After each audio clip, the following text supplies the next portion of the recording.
চলবে, বিচার হবে ইনশাল্লাহ। আর যারা আজকে গত 15 বছর বাংলাদেশের রাষ্ট্রীয় সম্পদ লুটপাট করেছে, দুর্নীতির মহোৎসব করেছে, তাদেরও বিচার আমরা করব।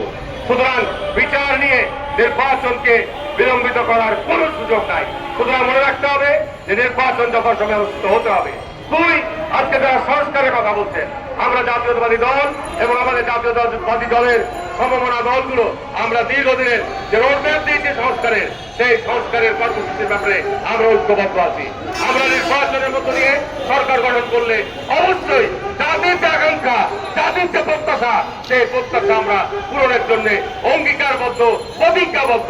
আমাদের পার্টির অ্যাক্টিং চেয়ারম্যান যিনি বিদেশ থেকে দীর্ঘ 15 বছর এত জুলুম, এত নিপীড়ন, এত অত্যাচার সহ্য করে গোটা জিয়া পরিবারকে যারা ধ্বংস করতে চেয়েছিলেন, তাদের কাছে স্মরণ করে দিতে চাই, শহীদ রাষ্ট্রপতি জিয়া রহমান 1977 সালে বাংলাদেশ জাতীয়তাবাদী দলের জন্ম দিয়েছিলেন। 15 আগস্ট শেখ মুজিবের মৃত্যুর পর শহীদ রাষ্ট্রপতি জিয়া রহমান 7ই নভেম্বর সিপাহী জনতার বিপ্লবের মধ্য দিয়ে ক্ষমতায় এসেছিলেন।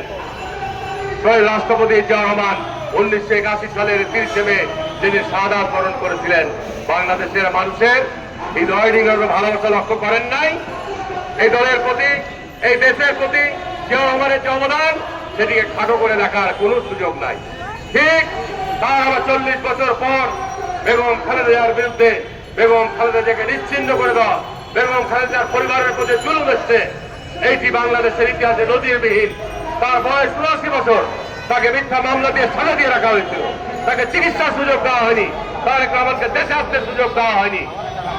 বেগম খালেদা জিয়া গত কয়েকদিন আগে চিকিৎসার জন্য বিদেশে গেলেন। আজকে তাদেরকে বিএনপিকে নিয়ে কটাক্ষ করে কথা বলতে চান। বাংলাদেশে বর্তমান বেগম খালেদা জিয়া কোনো এক্সিকিউটিভ দায়িত্বে নাই, উনি বিএনপির চেয়ারপারসনের দায়িত্ব পালন করছেন, কিন্তু ওনাকে কাতার সরকার, কাতারের আমির যে সম্মান এবং মর্যাদা, যে অত্যাধুনিক বিশ্বের মধ্যে এয়ার অ্যাম্বুলেন্স সরবরাহ করছেন, এটি বাংলাদেশে কাউরি ভাগ্যে জুটে নাই।